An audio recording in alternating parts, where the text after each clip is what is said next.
Здравствуйте, мои уважаемые зрители! Хочу ознакомить вас, что происходит в Армении и Азербайджане. Так, сейчас что пишет конкретно армянская пресса, начнем. Грапарак, армянская газета, заявляет, Баку перешел к конкретным действиям, что является экономическим, политическим вызовом для Карабаха. Так, вот, газета Грапарак пишет то, что в расположенном примерно в 7 километрах от Ханкинди, в населенном пункте Хаджалы, сейчас я вам покажу, вот Ханкинди, вот Хаджалы.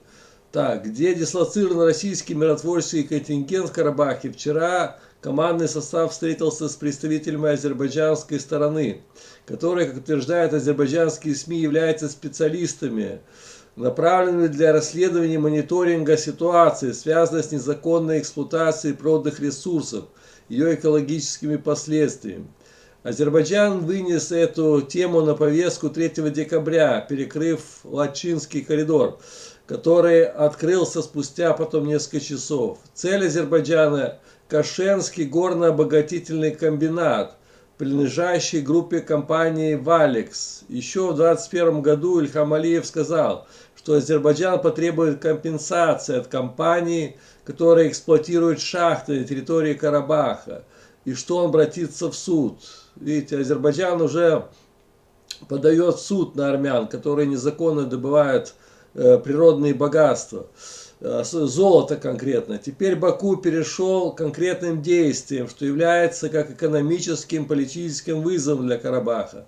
На фото видно, что на встрече присутствовал секретарь Совета Безопасности Карабаха Виталий Баласанян. Вчера я сделал ролик как раз про Виталия Баласанян, да, выступал этот у них. Однако вчера до позднего вечера Служба безопасности Карабаха так и не сделала какое-либо заявление по поводу этой встречи, пишет газета. В общем, вот такие новости. Сейчас еще в Карабахе напуганы, что там очень серьезная ситуация. Вот что здесь пишет еще газета Грапарак. Ситуация хрупкая. В армян в Карабахе продолжают стрелять, а их подвергает различному давлению, заявил Арат Мирзоян. Вот он на фотографии. Закрытие Лачинского коридора будет грубейшим нарушением заявления 9 ноября, заявил сегодня в парламенте министр иностранных дел Армении Арат Мирзоян. Да, армяне очень напуганы, что Азербайджан перекроет им дорогу, потому что все будет, понимаете, дорога жизни. В любой момент Азербайджан может перекрыть. Не обязательно Лачинский коридор, просто здесь в районе Шуша перекроет им кислород и все. И как они будут потом это золото доставлять, допустим, да, они воруют золото с рудников, все, одна дорога, понимаете, дорога жизни, как во время войны. Ничего они не этот Рейкар Тюнян не приедет в Москву, ни Варден Варданян не приедет, то есть, извиняю, Ереван. Все, они будут в кольце, тюрьма народов, в общем. И они напуганы, теперь они думают, или Лачин перекроют, или здесь перекроют. Поэтому каждый день такая паника. Он отметил, что в результате переговоров с российскими миротворцами, типа, временно урегулировано, а миротворцы там ничего особенного и не решат теперь. Я считаю, что стороны могут предъявить претензии, требования или предложения друг другу только в рамках тех договоренностей, которые достигнуты и зафиксированы всеми сторонами. Мы должны признать, что ситуация хрупкая, вопросы не урегулированы. И предъявление новых требований может быть направлено на обострение ситуации. Так, Мирзоян сказал, что на территории Карабаха нет каких-либо вооруженных формирований Армении. Так у них армия обороны Карабаха, там больше 3000 уже боевиков. Зачем вам эта армянская армия, если у них своя есть?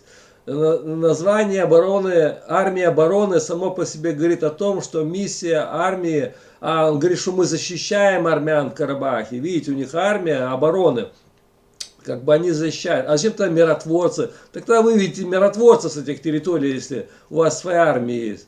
И сегодня это востребовано, как никогда раньше.